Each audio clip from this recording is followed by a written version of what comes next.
All right. So the next slide, I asked the question, is it possible to display more than one type of relationship? And the answer is yes. We can and exhibit more than one type of relationships that I have just mentioned.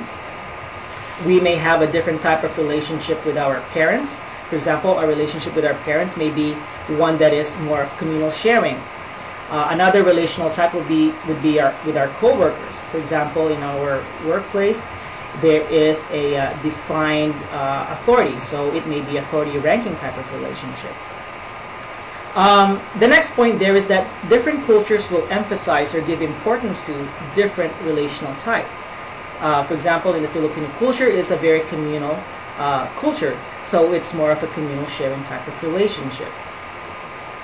Now, practicing different relational type than what's expected in a culture can weaken or destroy relational bonds. So, say for example, you go to a different culture and you practice an authority type of relationship to a community that is a very communal type of community. You as a person will feel uncomfortable because everybody else is practicing communal sharing while you're trying to display an authority ranking. And so those are the things that makes us uncomfortable. So we have to in order to understand a particular culture, it's important to practice the same type of relationship that they practice. The next slide is me asking the question, so what's the point of understanding the different types of relationship? Well, by identifying the type of relationship that motivates one to initiate smoking, we can use that similar relationship type to motivate one to prevent or quit or help them quit from smoking. So how do we put relational models theory into practice? And a lot of you are in the business of practice, where you're trying to prevent or help someone quit from smoking. So the first thing that we need to do as practitioners is to identify the most important relationships in the individual's lives that lead them to smoke or not to smoke. So when we have our clients come into our offices, it's important to ask what types of relationships that are important to them. Is it their friends? Is it their family? Is it their co-workers? Once we identify the most important relationships in the individual's lives, then we need to identify the relational type that constitute those relationships. As we take down some of their personal history, we can try to assess whether they are displaying a communal sharing type of relationship, an equality matching type of relationship, or authority ranking. We have to assess that.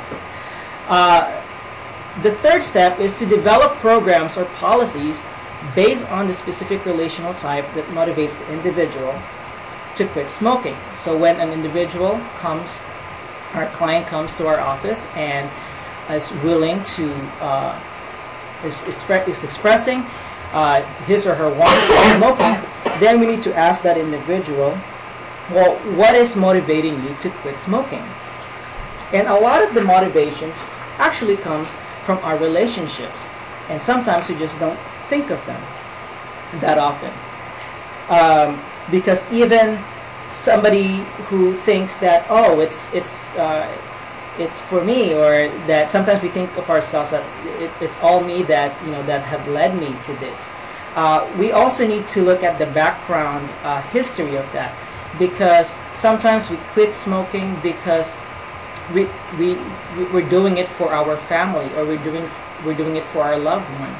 So it is important to look at those types of relationships that motivates individuals to quit smoking. So let me give you some examples of how we can apply the different relational types to the different programs for smoking cessation. So let's say, for example, that we found out that in our community they display some sort of communal sharing type of relationship. And so the type of intervention that we can develop out of that is developing a smoking cessation program where you have a peer group or support group dedicated to quit smoking. And we already have those sort of support groups in place already in different programs like Alcoholics Anonymous, Weight Watchers, or the 5-step programs.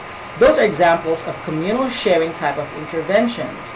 And you can be also creative in developing an intervention wherein you have the people that are interested in quitting smoking and developing a sort of a ritual so that the non-smoking behavior is valued. So that's one type of intervention that you could do. Another intervention is through media. We can develop a smoking cessation ad, for example, that emphasizes love of family and of friends as motivating factors to quit smoking. You can have a message there saying, do you love your cigarettes more than your family? So again, emphasizing the communal sharing relationship. You can also develop an intervention that involves the family. Consider, for example, the following intervention in China during the World No Tobacco Day. In China, they had their children's schools write this letter to their father, and it reads, "Dear Father, this letter comes from the bottom of my heart. I have been learning about the harm of smoking in school, and my heart is heavy.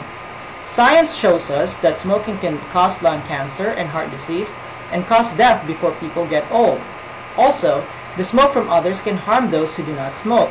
It worries me to see you smoke. As I grow up, I will need your love and wisdom to help me.